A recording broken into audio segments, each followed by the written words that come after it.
Hello, everyone, and welcome to the first ever episode of the Crafty Crimes podcast, where I craft while I talk about true crime cases.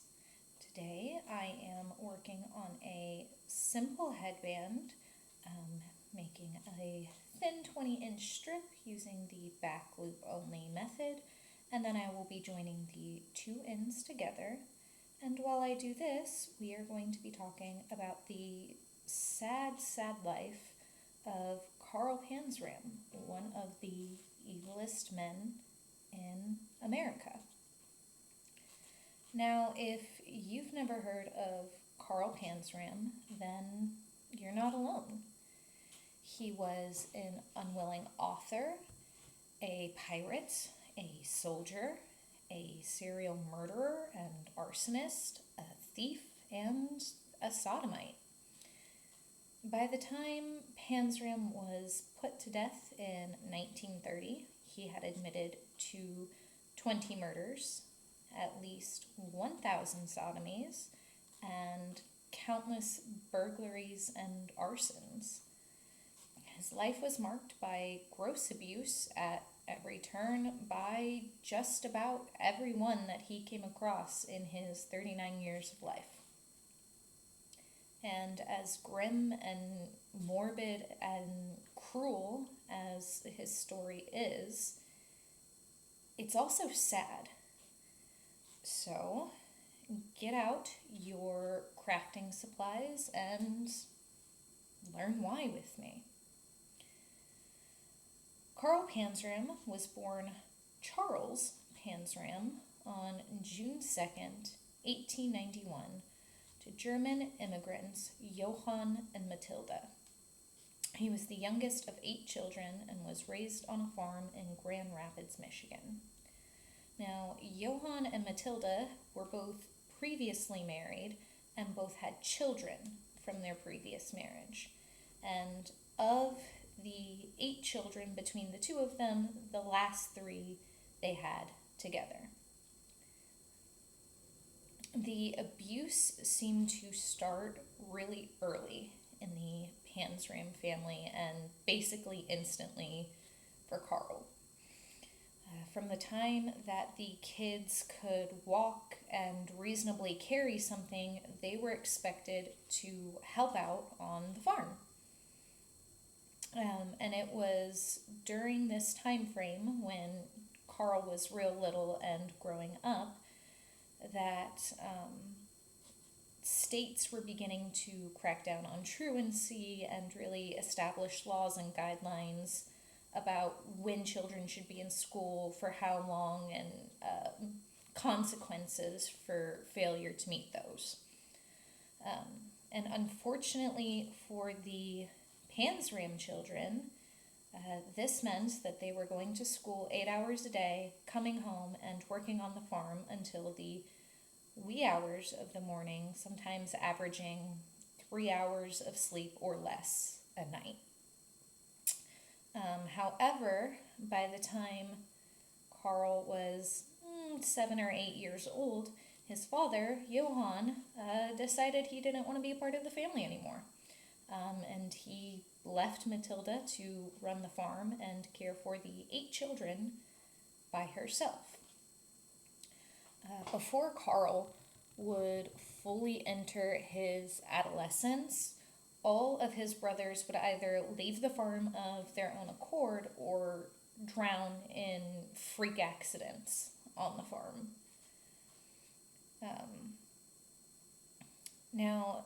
Also, around the time that Johann abandoned the family, Carl would get his first arrest. He would be starting his criminal career very, very young and very, very early. So at about 8 years old, Carl was arrested for public intoxication, and they sent him back to his mom, Matilda, who proceeded to beat the snot out of him for being drunk in public. The next crime that we know of that he committed was a B&E at the age of 11. He broke into a neighbor's house and stole a cake, some fruit, and a handgun. Personally, I think it really shows just how bad Carl's home life was at this point. I mean, an 11-year-old stealing fruit, of all things. To me, that just says that they were food insecure and that Carl wasn't getting to eat on a regular basis. But regardless, his brothers were the ones to discover his thievery, and they beat the snot out of him. And this led Carl to decide that he was going to run away. Now, after this incident, the timeline of events isn't the most clear, but we do know that by 1903, Carl was sent to the Minnesota State Training School for Boys, presumably for another burglary, at the age of 12. If you're new to true crime, you will probably be shocked to hear about the atrocities that took place behind MSTS walls. But if you are a veteran of true crime, like me, then you can probably guess at the horrors that happened here. While at MSTS, Panzram admits to being repeatedly raped and abused by nearly everyone he came in contact with. The most nefarious acts at the school took place in this room called the paint shop. And it was called the paint shop by the tenants because of the painting of black and blue bruises that would be left on your body when you went to this room. Panzram would burn the paint shop down before he would be released in 1906. Now, Carl would later speculate that his stint at the reform school was the tipping point towards violence for him. He would say of his time there, "I was reformed all right. I had been taught by Christians how to be a hypocrite, and I had learned more about stealing, lying, hating, burning, and killing. I had learned that a boy's penis could be used for something besides to urinate with, and that a rectum could be used for other purposes."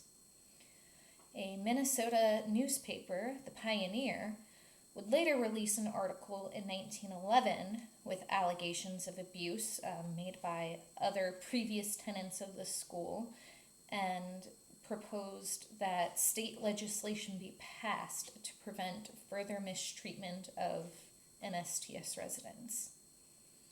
If you're curious, the Minnesota State Training School changed its name to the Red Wing State School and currently houses 111 juvenile inmates. There are currently no allegations of abuse out of this detention center. Now, because of the atrocities he faced at the reform school, it took Panzram a while to get on board with the Christian Reformation expected at MSTS. But eventually he decided to fake it until he made it, and he was paroled sometime between 1905 and 1906, between the ages of 13 or 14. And instead of going home to Matilda's now failing farm, Carl decided he was going to ride the rails and see the sights. This would end very badly for Carl, unfortunately, because on one of his first nights riding the rails, he was gang raped by a group of hobos. And allegedly, this solidified for him that might makes right. From this point forward, Carl vowed to do unto others as others had done unto him. And unsurprisingly, he also turned back to whiskey to cope with everything that had happened to him. I mean, so far, 14 years old, been raped multiple times, beaten multiple times, and arrested at least twice. This has been a shitty life so far. Now, sometime in 1906, Panzram was sent to a reform school in Montana for burglary and released after about a year. After this lockup, Panzram would meet an army recruiter in a bar and enlist. He would spend roughly 2 months in Fort Harrison, Indiana, before he would be sent to Fort Leavenworth for grand larceny, and this would be his first stint in Fort Leavenworth and the end of his military career. He would be released from Fort Leavenworth in 1910. Now, at this point, Carl's life gets harder to track because he started assuming a string of aliases such as Jeff Baldwin, Jack O'Leary, John O'Leary, and I'm sure there are a bunch of others that we don't even know about. But it is safe to assume that in the gaps in the timeline, Carl is just out there committing more crimes, doing whatever it is Carl does. But our official timeline picks up again for him in 1915 when a 24-year-old Carl Panzram is picked up in Oregon for a series of fires. By this point in his life, he had been incarcerated at least 3 times and decided he wouldn't be spending any more time behind bars, which started a grand series of escapes for him. His first breakout attempt was in 1917 from the Oregon State Penitentiary. And to be fair, this was not a jail that you wanted to spend an extended period of time at. The prison warden at the time was a big fan of punishing inmates with whippings, hosings, various other beating techniques, starvation, and isolation. With Carl being defiant and violent, he was regularly subjected to these beatings and the cruelty that this prison had to offer. He would start at least 3 fires at the penitentiary and help numerous inmates escape. In September of 1917, Carl and a friend would briefly escape the Oregon State Penitentiary and hide in abandoned buildings around Salem. Within a week, Panzram was recognized and hauled back off to the prison after engaging in a firefight with local Leo. The fight between Panzram and the police officers was so intense that Panzram arrived at the prison unconscious and was immediately thrown into solitary confinement.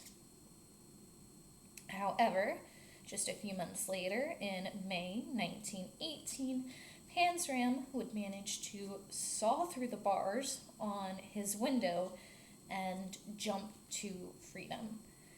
From there, we know that Carl assumed the alias John O'Leary and rode the rails to the East Coast to begin his career as a river pilot. A river pirate, yeah, that's what I said. From here, the details get a little bit fuzzy again. We do know that he broke into President Taft's Connecticut home and stole $40,000 worth of goods to include a handgun. And the handgun would later be used in some of his murders. He used the stolen goods to buy a boat called the Akista, and he would adopt the slogan, "Rob 'em all, rape 'em all, kill 'em all." It is a pretty safe bet to say that most of Carl's murders would take place on this boat. In 1921, Carl was incarcerated for the 4th known time for burglary and possession of a loaded handgun. He spent 6 months in a Connecticut jail. Upon his release, Panzram would begin working for the Sinclair Oil Company under the name Jack O'Leary and travel to Africa for his job. And it was here in Africa that he would commit one of his most heinous crimes. He would go on to write about the murder and sodomy of an 11-year-old Luaden boy in letters that would be compiled into his autobiography, Butchering Humanity. After the murder of the little boy, Panzram traveled from Angola to Congo, which is about a 500-mile journey. While in Congo, I cannot catch this loop. What the heck? You know what? We'll just not do back loop for this one. Just get the whole thing. There we go. Jeez Louise. But while in the Congo, Panzram would convince 6 native men to take him on a boat ride into the jungle. He would then shoot all 6 men in the back of the head and dump them in the crocodile-infested waters in and around Libido Bay. After a string of robberies all across the continent, really, Carl would leave Africa and find himself in Lisbon, Portugal, and he stowed away on a boat between Africa and Portugal.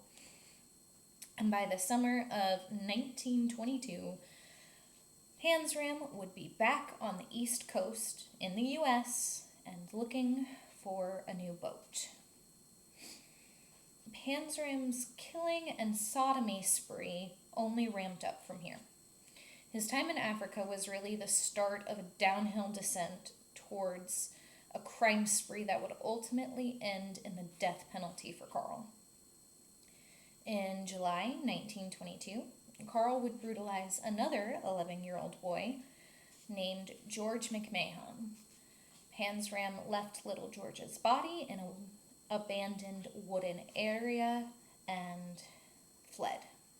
George's murder would not be solved until 1928. And if you're curious to know about the morbid details of the murders in Africa and the murder of little George McMahon, I highly recommend you check out Crime Library's 2-part article on Panzram. It is just so sad. Now, for the next year or so, Panzram would continue to be a river pirate in New England. He would commit at least one murder in 1923 and may or may not have taken a willing 15-year-old lover by the name of George Waleson.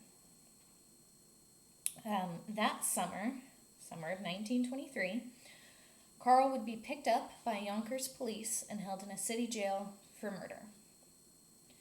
Within a week, he attempted an escape and was thrown in solitary confinement. He was out on bail by the end of the summer. Carl then traveled back to Connecticut, where he committed another sodomy and murder on an unnamed 11-year-old boy. And I say unnamed because Carl, in his autobiography, says that he doesn't know the name of the little boy he killed, just that he was about 11 or 12. He raped him, he killed him, he dumped the body, so on and so forth. You get the idea. Horrific nonetheless. Now, while on the run after this murder, Carl broke into a train station in Larchmont, New York, with an axe that he had found nearby and attempted to steal from the suitcases of the passengers at said train station who were just waiting for their train for the next day. Now, a police officer just walking his beat caught him in the act of trying to steal from these suitcases and attempted to apprehend Panzram. Carl attacked the officer with an axe but was ultimately arrested. Panzram confessed to the break-in at the train station, plus 3 others in nearby areas, and was charged with 4 counts of burglary and given a $5,000 bail. But at this point, Panzram was 32 and tired of a hard life of hard crime. So he confessed to having skipped out on the rest of his jail sentence from the Oregon State Penitentiary. He was then sent to the Clinton Correctional Facility in Dannemora, New York, locally known as the Hellmouth Prison, and he faced some pretty unspeakable treatment there. A little bit of background on the Clinton Correctional Facility. It was initially built as a mine in 1845 in a region in upstate New York known as Little Siberia because of its intensely cold climate, but also its remote location. The prisoners during that time were expected to mine for iron until the mining operation was shut down in 1877. The prison was then used as a free labor camp for the trades. When Carl arrived in Dannemora, the Clinton Correctional Facility was being used both as a prison and as a hospital for tuberculosis patients. Don't know how well that worked out for them. I assume not very well, but that's what they did. But the treatment for the inmates at the Dannemora prison was so notoriously bad that a riot broke out in 1929 and it caused $3.5 million worth of damages in today's money. So just let that marinate. I'm sure even your worst nightmares could not conjure up what was happening here, and quite frankly, it was sad. Whether if you are a serial sodomite and murderer or not, I think we can say that most people don't deserve to be electrocuted with a car battery. And that is some of the tamer stuff that was coming out of Dannemora at the time. But within his first few months of his stay in Dannemora, Panzram assaulted a guard and attempted to make a bomb to blow up the prison. When these escape attempts failed, Carl tried to scale a concrete wall and jump to freedom, just like he had back in Oregon. Except this time, when he jumped, he broke both of his legs. He was obviously pretty quickly caught, pulled back into the prison, and promptly thrown into solitary. He did not receive any medical treatment for his broken legs, so they healed funny, and he walked with a limp for the rest of his life. Carl would be released from the Clinton Correctional Facility in 1928. Following his release, Carl committed a string of burglaries and assaults in Pennsylvania, Maryland, and Washington, D.C. He would be arrested for the last time in D.C. in 1928. With his final arrest came an outpouring of warrants, specifically from Oregon in the Pacific Northwest, where Panzram had skipped out on serving his full sentence back in 1917. He was held in D.C. while the powers that be decided his fate. It was during his time in Washington, D.C. that Carl Panzram met Henry Lesser, a guard who worked at the prison where he was being held. Henry was really the first person in Carl's life to show him any kind of kindness, really.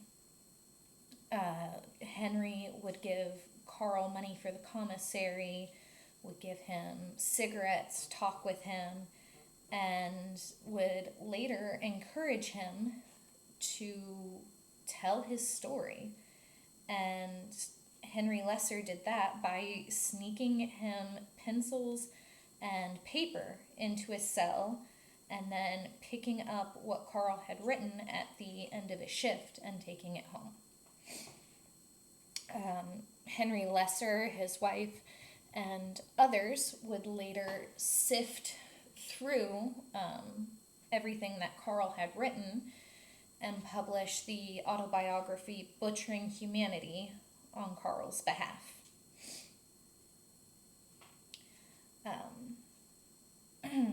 And it was in this autobiography that Carl would confess to over 20 murders, more than 1,000 counts of sodomy, and more arsons and burglaries than he could count. Carl was then transferred back to Fort Leavenworth in late 1928. He and Henry Lesser kept in contact through letters, which could have cost Lesser his job. The letters between the two would go on to become known as the Panzram Papers and would give valuable insight into the treatment of prisoners and how prisons were ran during this time period. And the Panzram Papers are available through the University of California. Now, Carl's transfer back to Fort Leavenworth came with a 25-year sentence. Upon his arrival, Panzram made it perfectly clear that he wanted to be left alone, and he promised to kill the first person who messed with him. And he would keep that promise. Carl would kill the guard who oversaw him on laundry duty, and this would ultimately be the crime that would earn him the death sentence. Though Carl could have appealed his conviction due to a clerical error in that his last name was written as Panzram with an N instead of Panzram with an M, he welcomed death. He was old, he was tired, he hurt. It had been a hard 38 years for Carl. He pleaded with the judge, actually, to not overturn his conviction, to let him have the death penalty, and he denied any and all attempts made by attorneys to appeal this decision. So, he was sentenced to death. Now, despite being ready for death, Panzram actually cursed the executioner for taking too long to hang him and denied having a chaplain available to give him last rites and to hold a kind of chapel service before his execution. So Carl Panzram died on September 5th, 1930, at the age of 39. He was hanged until dead. His body was never claimed by any relatives. I'd honestly be surprised if any of his relatives even knew he was still alive. His mother and father had died years before. And so because his body was unclaimed, he was buried in the prison cemetery with only his inmate number, 31614, to identify his grave. And that, my fellow crafters, is the sad and horrifying tale of Charles Carl Panzram. As a kid, he never had the chance at a normal life. He grew up in the most hostile environments imaginable, which created the monster that he'd later become. Let this tale remind you to choose kindness where you can, because it could literally make all the difference for someone. Thanks for watching, and I'll be seeing y'all again soon.